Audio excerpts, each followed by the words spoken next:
के मके जे गलन में गेरो तने भी कुल्लो अल्लाह अहद मुशरिकन चयो ओ बिलाल तो ते जुल्म जा पहाड़ टोड़िया से तो रुगो अहद अहद थो करे काथिया तुझो अहद छो न तो करे तुझो मदद हजरत बिलाल रोई करे चयो दुनिया वारो तवा मक्के जे बाजार में दिलो खरीद करे इंदो उनके वजाइंदो ई दिलो पको आके न कच्चो आहे पो तवा पैसन सा वठंदो मुझो अल्लाह मां बिलाल के तो आजमाए जे बदन जे हिस्से में धक थो लगे मां बिलाल जे जुबान मां न बल्कि दिल मां आवाज तो निकरे अहद अहद मुझो अल्लाह मुखे आजमाए थो मुझो बिलाल ईमान में कच्चो आया पको आचो सुभान अल्लाह तदे त हजरत बिलाल जे बारे में मुझे महबूब फरमायो मेरा जजीरात जरे मां अर्शन जो सैर कया पियो जन्नत जे सामो आयम जन्नत में घुमण जो आवाज आयो थक थक को घुमे तो पियो ऐ जिब्राइल अल्लाह सही जो वायदो आ जन्नत में तो मोहम्मद मुस्तफा का पेरा कोई नहीं दो ही जन्नत में केरा घुमंदो अतवा जिब्राइल फरमायो सोना कोई कोने जन्नत खाली आ चाबी मिलंदी तहां के दरवाजो खुलंदो तहां जे ला पेरा पेरा बाकी आवाज हजरत जिब्राइल भी रोई करे चो सुना तुझो साधु बिलाल जे के काफरन खां धक्का खाई खाई भी तो मोहम्मद मुस्तफा सा बेवफाई न कही अज मक्के जे गलन में ताजद जे लाओ थियो आ लोटो जे हथ में आ अज घुमी करे मस्जिदा तो वने रात जो अंधेरो आ लाइट भी बत्ती भी न थस इया घुमंदो किरंदो थो वने उन जे जुटण जो आवाज जन्नत में थो अचे मेराज वारी रात खोलो तो कुरान चो सुभान अल्लाह अब खोलिया कुरान सुभान अल्लाह तो चो कुरान जो दीदार कराया फरमाए तो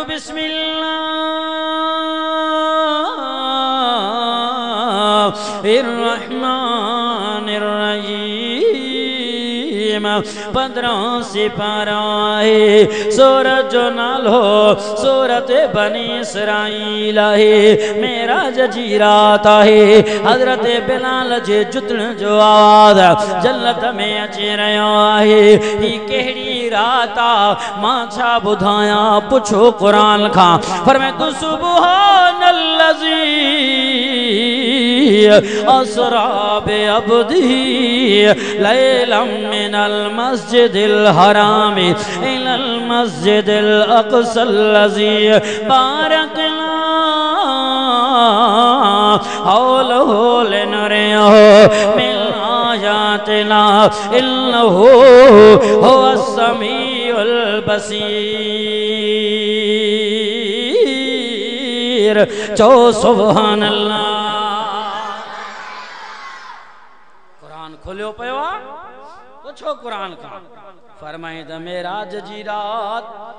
हजरत बिलाल जे जुतिन जो आवाज जन्नत में वियो अचे जने महबूब मोटी आयो त बिलाल के घुराए चुमियो ॾिनई वाह बिलाल तुझो शाल केड़ो अमल कंदो आ सोना मुंह में छा मला तो मोहम्मद मुस्तफा जे गुलामी में जिंदगी थी गुजरे लखा वडो अमल कोने बस नबी जी गुलामी में जिंदगी गुजरे इनका मथे को अमल आहे कोई अमल कोने त कयो कदर कुरान जो मुसलमानो अल्लाह अकबर कबीरा ई त वो कुरान आहे मानो चौंदा इन मौलविन जो दिमाग खराब आहे दर दर जे कुरान था बुधाइन तबलीग जमात वारन जो बियो कम ही ना है खणी बिस्तरा था वने तबलीग करन न मुजा दोस्तो ना कुरान खां पुछो कुरान में अल्लाह पांजे महबूब के फरमायो सोना रहमत वारो बनायो माए, शफकत वारो बनायो माए, आखिर ज़मान पैगंबर बनायो मां। सब गालियों एक तरफ पर जेको कुरान दिनो माए मुझा महबूब पांचे दिल में साधे करे दरख जा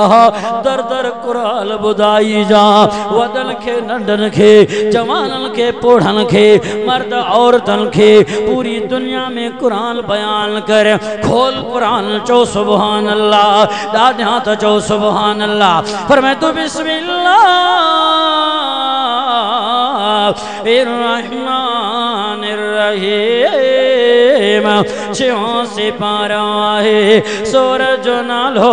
सूरतुल माइदा है। अल्लाह कुरान में ऐलान कयो बुधो दुनिया जा मुसलमानो अल्लाह अकबर कबीरा आयत नंबर 67 है। अल्लाह कुरान में ऐलान कयो पर मैं तू अयो हर रसूलो बल्लिग मा उन्ज़िला इलैका मिन रब्बिका व इल्लम तफ़अल फमा बल्लगता रिसालतहा वल्लाहु यासिमुका मिनन्नास इन्नल्लाह ला यहदिल कौमल काफिरीन। चो सुभान अल्लाह। कुरान खोलियो पियो आहे कि न? कुरान जो आवाज़ थी। अल्लाह जी फरमायो मां पंहिंजे महबूब के फरमायो ए मुझा सोहना रसूल चो सुभान अल्लाह। मुझा सोहना बल्लिग मा उन्ज़िला इलैका मिन रब्बिक जेको कुरान दिनो माए पाण वट साडे न रखजा दिल जा दरवाजा खोले करे कुरान ॿुधा। व इल्लम तफ़अल जे करे तो इं न कयो मुझो कुरान वही न बुधाई फमा बल्लगत रिसालता मां रब जे कुरान जे हक के अदा न कई मुझा सोना कुरान बुधाई दो रह जा। जने इया आयत नाज़िल थी महबूब उथिया पहाड़न जे मथा आया जबलन जे मथा आया मक्के जा मुशरिक आया काफर आया छा थी वयो मोहम्मद अरबी ऐलान कयो बुधो दुनिया वारो क़ूलू ला इलाहा इल्लल्लाह तुफ़्लिहून।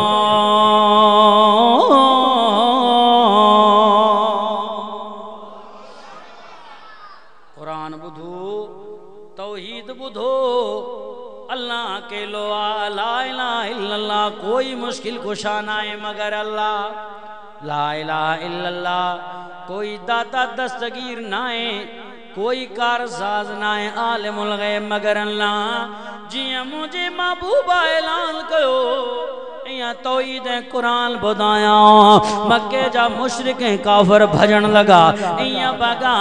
जियां जंगली जानवर ट्राह खाई भजंदो के केड़े तरफ को केड़े तरफ पांजा होया चाचा सौट सब उन्हनि अबू लाब खणी करे पत्थर मुझे महबूब जे तरफ उछलाया इयां चवण लगो तब्बल गया मुहम्मदा अलहाजा जमातना अलहाजा दौतना। ओ फाटरा मोहम्मद अरबी कहर करे छदी छा कई असा जा पुत लात मनात उज़ा सभिन जो मुहकारो करे छदी एकड़े रब जी गाल करे थो असा जा अब्बा दादा पुतन के पोजींदा रहा तू केड़ी नहीं गाल करे छदी इयां चई करे भजियो कोई न रहियो मुझो महबूबा अकेलो बीठो जबलन पहाड़न ते सुडके थो पयो अखिल मझा पानी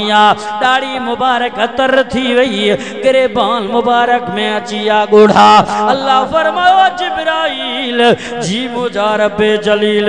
अज मुझो महबूब अकेलो थो बी रोए मुझे महबूब वट वही मालूम त करे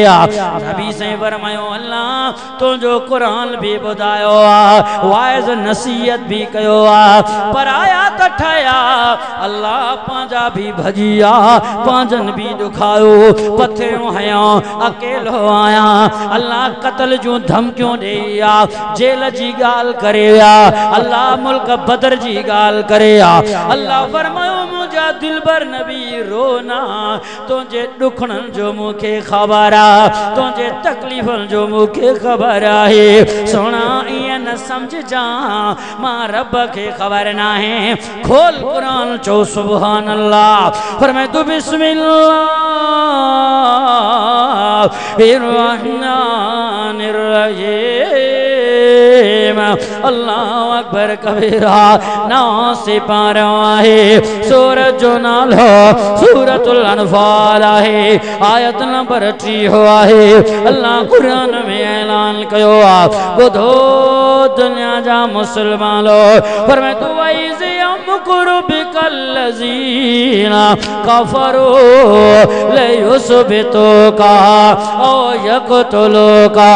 औ युख़रिजुका वयमकुरूना वयमकुरुल्लाहु वल्लाहु खैरुल माकिरीन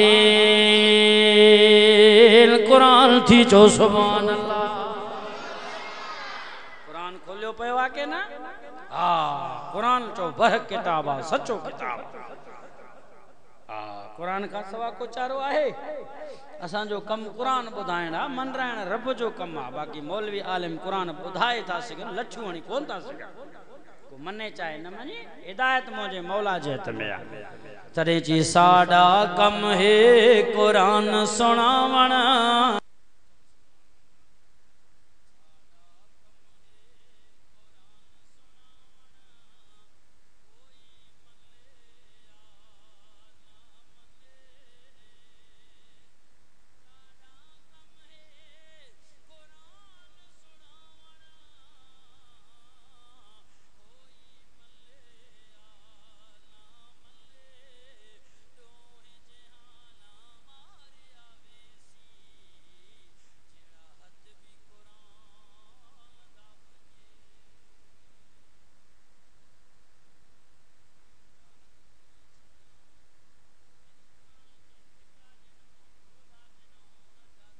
सड़िया मौत भी उन जो पुछड़ो थियो वरी रात जे 12-1 बजे वही कब्रन ते भी बुधेन मार धाड़ दाहू कुतन वांगुर रड़ियूं पया करन उहे माण्हू सही जिन कुरान के पुठी दे इन यार जी बेकदरी कई ये कुरान एडो अजीम किताब अल्लाह फरमायो सोना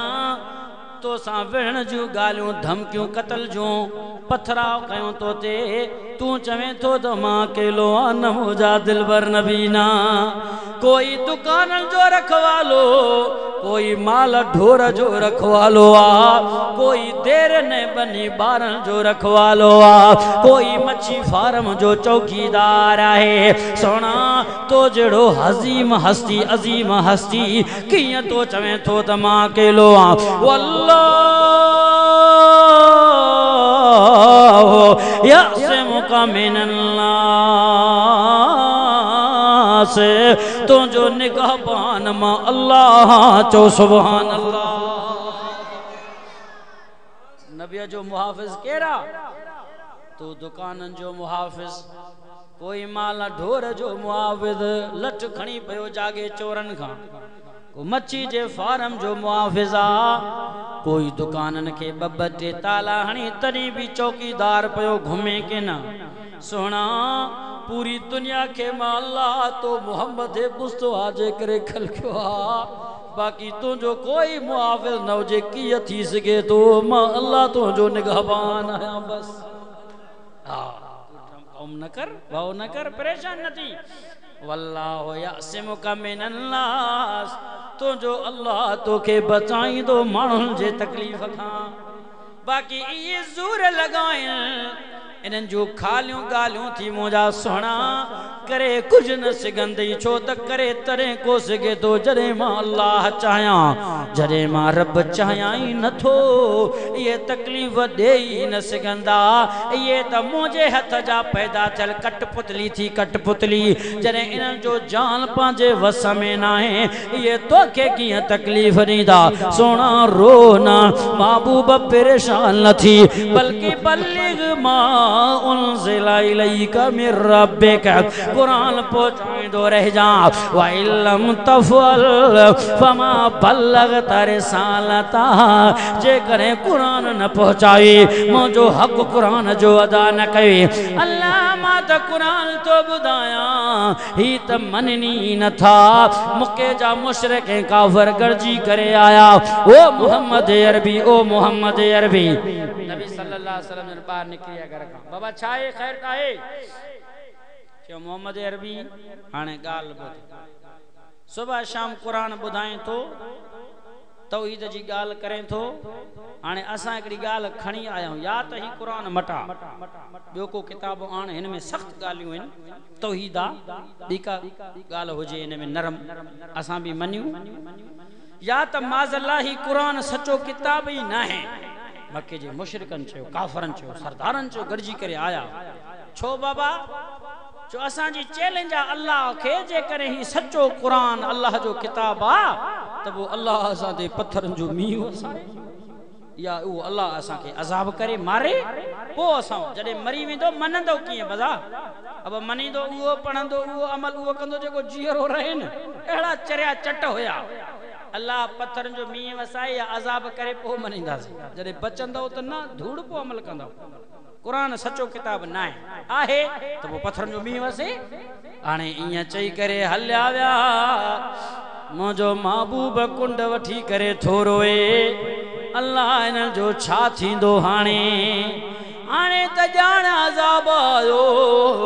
बरसात पत्थरन जो वसंदो धमाका हूंदा पूरो मको तबाह थी वेंदो नबी रहमत वारो आ महबूब शफ़क़त वारो आ इया धड़ धड़ थो कुंड वठी रोए पर अज़ाब न आयो एक ॾींहुं गुज़रियो अज़ाब न आयो शाम जो पार गुज़रियो बरसात पत्थरन जो न वसियो रात गुज़री वई रोंदे ॾींहुं गुज़री वियो रोंदे अल्लाह फरमायो जिब्राईल जी मुंहिंजा रब जलील ये मुशरिक काफिर टप्पा था निंद्र में सुता पया हैं चवन था जे करे कुरान सच्चो हो जे हा अल्लाह जो अज़ाब अचे हा पत्थरन जो मींहुं वसे हा मींहुं पत्थरन जो न वसियो अज़ाब न आयो तंहिंजी माना कुरान सच्चो न आहे हाणे नबी इन दुख में भी रोए थो वरी जे करे मां अज़ाब कयां थो वरी नबी इन दुख में भी रोए थो ओ जिब्राईल मुझे महबूब के कुरान बुधाया सोना कुरान तो सच्चो आ अज़ाब नथो अचे छाजे करे वजह चाहे खोल कुरान चो सुभान अल्लाह बैत मथे कर त कुरान जो दीदार कराया पर मैं तू बिस्मिल्लाह रहमानिर रहीम ना सिपारा है सूरज जो नालो सूरतुल अनफाल है अल्लाह कुरान में ऐलान कयो आ दुनिया वारो कुरान जो ॿुधण त सवाब आ चो सोने जो दीदार करण भी सवाब है अल्लाह अकबर कबीरा वइज़ क़ालुल्लाहुम्मा इन कान हाज़ा हुवल हक़्क़ मिन इंदिका फअम्तिर अलैना हिजारतम मिनस समाए अवीतना बेअज़ाबिल अलीम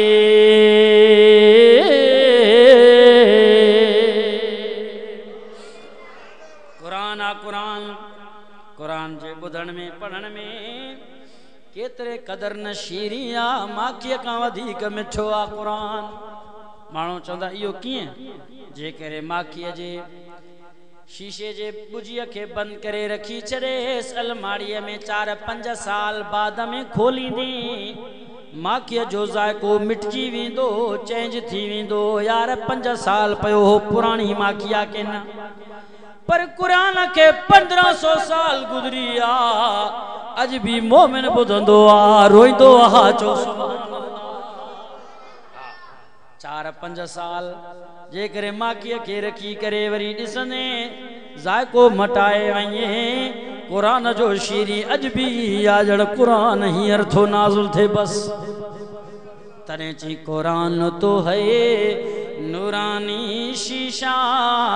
वो जेड़ा सीधा राह दिखलावे जो पढ़े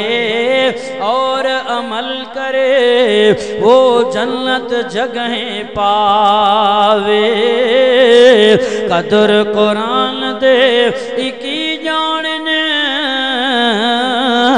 दुनियादार नबी ने कदर कुरान दे जानन वाले वहीं सुतड़े शहर मदीने कदर फुलांदा बुलबुल जाने ओत कदर पानी दा मुर्गा भी कदर कुरान दा अल्लाह जाने वत या जाने असहाबी चो सुभान अल्लाह। अज वायदो कयो कुरान जो कदर कंदासीं कुरान जो मक्के जे मुशरिक ऐं काफ़िरनि चयो जेकॾहिं कुरान अल्लाह जो सचो किताब आ त वो अल्लाह साथे पत्थरनि जो मींहुं वसाए या अज़ाब दे पर ॾुखींदड़ अज़ाब एॾो ख़तरनाक अज़ाब दे जो ॾिसण ऐं ॿुधण वारा ॿुधनि ऐं ॾिसनि त दिलियूं उन जूं ॾकी वञनि। अहिड़ा ज़ालिम हुया। नबी से रोए पियो हाणे मरनि था भी नबी से रोए थो त अल्लाह इन्हनि खे न मार मतां हिदायत ते अचनि मत जन्नती बणिजी वञनि। नबी साईं रहमत आलमीन जेकॾहिं अज़ाब नथो अचे न तॾहिं बि नबी साईं रोइनि था त हाणे माण्हू त वरी क़ुरान में शक था कनि जेके नवां मुस्लमान थियण वारा उहे बि फ्री वेंदा चवंदा त वाकई क़ुरान सचो हुजे हा त अल्लाह जो अज़ाब हिन ते अचे हा न हीअ त रब खे चैलेंज कयूं पर अल्लाह सी फरमायो अज़ाब नथो अचे छो उनजो वजह छा आहे ॿुध क़ुरान चओ सुभान अल्लाह। अल्लाह सी फरमायो सोना रोना असल इन्हनि मक्के जे मुशरिकनि काफ़िरनि खे ॿुधा जे करे बच्चा पया हो मां मोहम्मद अरबी जे सदके बच्चा पया हो फरमायो मा कान अल्लाहु लियुअज़्ज़िबहुम व अंत फीहिमा व मा कान अल्लाहु मुअज़्ज़िबहुम व हुम यस्तग़फिरून चो सुभान अल्लाह जोर सां बैत मथे करे जो सुभान अल्लाह। कुरान थी कुरान अल्लाह फरमायो मुझा दिल भर नबी आइन त अज़ाब जा हकदार नाज़िल कयान पत्थरन जो मींह वसायान बांदर भोला बनाए छॾियान पर सोना मां कीअं इन्हनि ते अज़ाब कयां तो जेड़ो मोर घोट मोहम्मद अरबी जो रहंदो पियो आ चो सुभान अल्लाह। सोना जाते तो ज़ात मोहम्मद अरबी हुजे उते पत्थर जो मींह न मुझा बाबू बधा जाते तो मोहम्मद मुस्तफा हुजे उन शहर ते मां अज़ाब नाज़िल कयां न थींदो मुझा दिलबर नबी न थींदो हा तू निकरी वई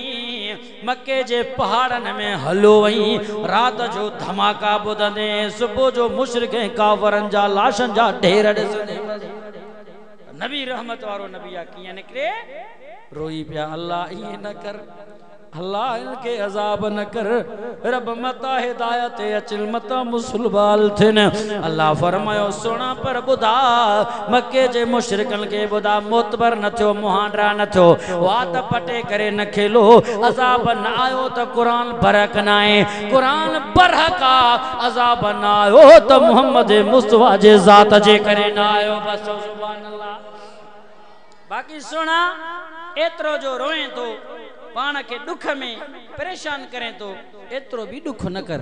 एतरो न रोजो रोई रोई तू पान के हलाक मता करे छने तरे अम्मी आयशा फरमाईंदी हुई त मां सुमंदी हुअसि मोहम्मद मुस्तफा जे सीने जे मथा दुख ऐं दर्द ऐं तकलीफ़ जे करे मोहम्मद अरबी जे सीने मजा आवाज़ ईंदो जी देगड़ीअ मां जा टिटकंदड़ पाणीअ जो आवाज़ अचे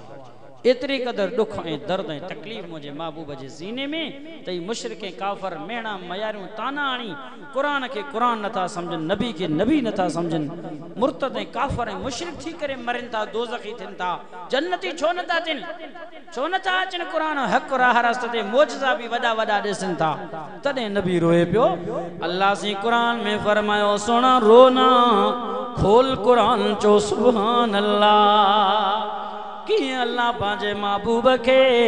दिलासा देई देई करे तो समझाए फरमी बिस्मिल्लाहिर्रहमानिर्रहीम 15 से पारा है सूरज नाला सूरतुल कहफ है आयत नंबर 6 है फरमी वला बाक़िउन नफ्स का अला आसारिहिमा इल्लम युमिनु बिहाज़ल हदीस असफा